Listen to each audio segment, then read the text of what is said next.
आज मैं युगवादी तथा जनवादी कवि आदम गोडवी जी की सर्वश्रेष्ठ कृतियों में से एक मैं चमारों की गली में ले चलूँगा आपको आप लोगों को सुनाने जा रहा हूँ। ध्यान से सुनिएगा।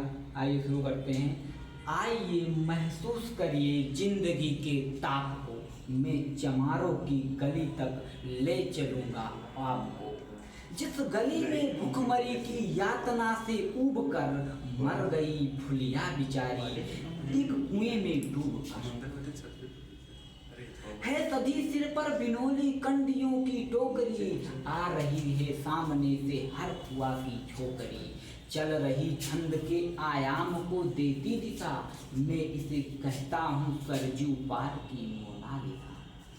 कैसी या भयभीत है हिरनी सी घबराई हुई, लग रही है जैसे कली बेला की कुमलाई हुई। कल को या वाचाल थी पर आज कैसी मौन है, जानते हो इसकी खामोशी का कारण कौन है। थे यही सावन के दिन हर खू गया था हाट को, सो रही बूढ़ी उसारे में बिछाए खाट को। डूबती सूरज की किरणें खेलती थी रेत से, घास का गट्ठर लिए वह आ रही थी खेत से। आ रही थी वह चली खोई हुई जज्बात में, क्या पता उसको कि कोई भेड़िया है घाट में। होनी को बेखबर कृष्णा बेखबर राहों में थी, मोड़ पर घूमी तो देखा अजनबी बाहों में थी। चीख निकली भी तो ओंठों में घुट कर रह गई, छटपटाई पहले फिर ढीली पड़ी फिर ढह गई। दिन तो सरजू के कछारों में था कब का ढल गया, वासना की आग में कोमार्य उसका जल गया। और उस दिन के ये हवेली और उस दिन वो हवेली हंस रही थी मौज में, होश में आई तो कृष्णा थी पिता की गोद में।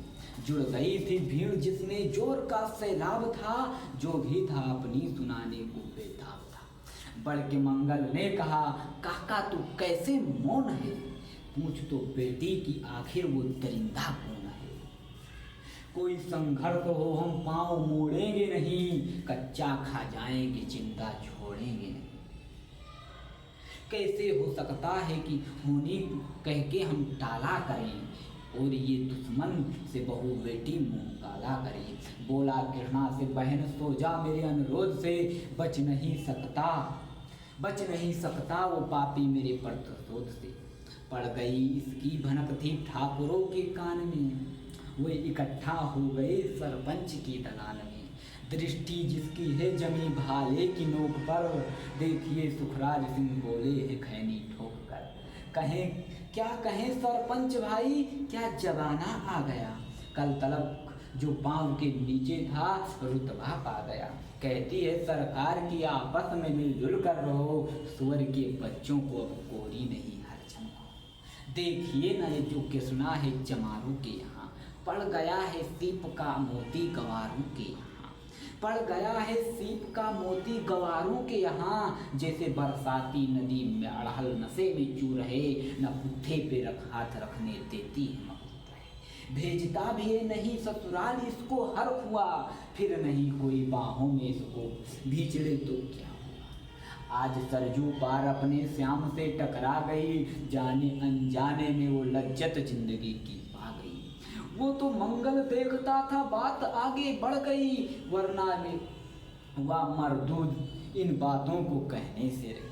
जानते हैं आप मंगल एक ही मक्कार है, हर खूब उसकी सह पर थाने जाने को तैयार है। कल सुबह गर्दन अगर नपती है बाप बेटे की, गांव की गलियों में क्या इज्जत रहेगी आपकी। बात का लहजा था ऐसा ताऊ सबको आ गया, हाथ मुठों पर गया माहौल भी सन्ना गया। क्षणिक आवेश जिसमें हर युवा तैमूर था, हाँ मगर होनी को कुछ और ही मंजूर। रात जो आया ना अब तूफान व पुरजोर था, भोर होते ही वहाँ का दृश्य बिल्कुल और था। सिर पे टोपी बेच की लाठी संभाले हाथ में, एक दर्जन थे सिपाही ठाकुरों के साथ में। घेर कर बस्ती कहा हल्के के थानेदार ने, जिसका मंगल नाम है वह व्यक्त आए सामने। निकला मंगल झोपड़ी का पल्ला तोड़ा, थोड़ा ठोल कर एक सिपाही ने तभी लाठी चलाई तो गिर पड़ा मंगल तो माथा बूट से टकरा गया। सुन पड़ा फिर माल वो चोरी का तूने क्या किया। कैसी चोरी, माल कैसा, उसने जैसे ही कहा। एक लाठी फिर पड़ी, बस होश फिर जाता रहा। होश खोकर वह पड़ा था झोपड़ी के द्वार पर। ठाकुरों से फिर दरोगा ने कहा ललकार कर, मुंह क्या देखते हो, इसके मुख पर थूक दो। आग लाओ और इसकी झोपड़ी भी फूंक दो। और भी प्रसोद की आंधी वहाँ जलने लगी। बेसहारा निर्बलों की झोपड़ी जलने लगी। दूध मुहा बच्चा व बुढ़ा जो वहाँ खेड़े में था, घर को जलते देख कर वे होश उनको खोने लगे। कुछ तो मन ही मन मगर कुछ जोर से रोने लगे। कह दो इन कुत्तों के पिल्लों से इतराए नहीं, हुक्म जब तक मैं ना दूं कोई कहीं जाए नहीं। या दरोगा जी थे मुंह से शब्द झरते फूल से, आ रहे थे ठेलते लोगों को अपने रूल से। फिर दहाड़े इनको डंडों से सुधारा जाएगा, ठाकुरों से जो भी टकराया वो मारा जाएगा। एक सिपाही ने कहा साइकिल किधर को मोड़ दें, होश में आया नहीं मंगल कहो तो छोड़ दें। बोला थानेदार मुर्गे की तरह मत भाग दो, होश में आया नहीं तो लाठियों पर टांग दो। ये समझते हैं कि ठाकुरों से उलझना खेल है, ऐसे पाजी का ठिकाना घर नहीं है जेल है। पूछते रहते हैं ठाकुरों से उलझना खेल है, ऐसे पाजी का ठिकाना घर नहीं जेल है। पूछते रहते हैं मुझे लोग अक्सर यह सवाल, कैसा है कहिए ना सरजू पार की कृष्णा का। उनकी उत्सुकता को शहरी नग्नता के ज्वार को, सड़ रहे जनतंत्र के मक्कार पैरोकार को, धर्म संस्कृति और नैतिकता के ठेकेदार को, प्रांत के मंत्री गणों को, केंद्र की सरकार को मैं निमंत्रण दे रहा हूँ। आए मेरे गांव में, तट पे नदियों की घनी अमराइयों की छाँव में। गांव जिसमें आज पांचाली उघाड़ी जा रही, या अहिंसा की जहाँ पर नत उतारी जा रही हैं। तरसते कितने ही मंगल लंगोटी के लिए, बेचती हैं कितनी कृष्णा रोटियों के लिए। आइए महसूस करिए जिंदगी के ताप को, मैं चमारों की गली तक ले चलूँगा आपको।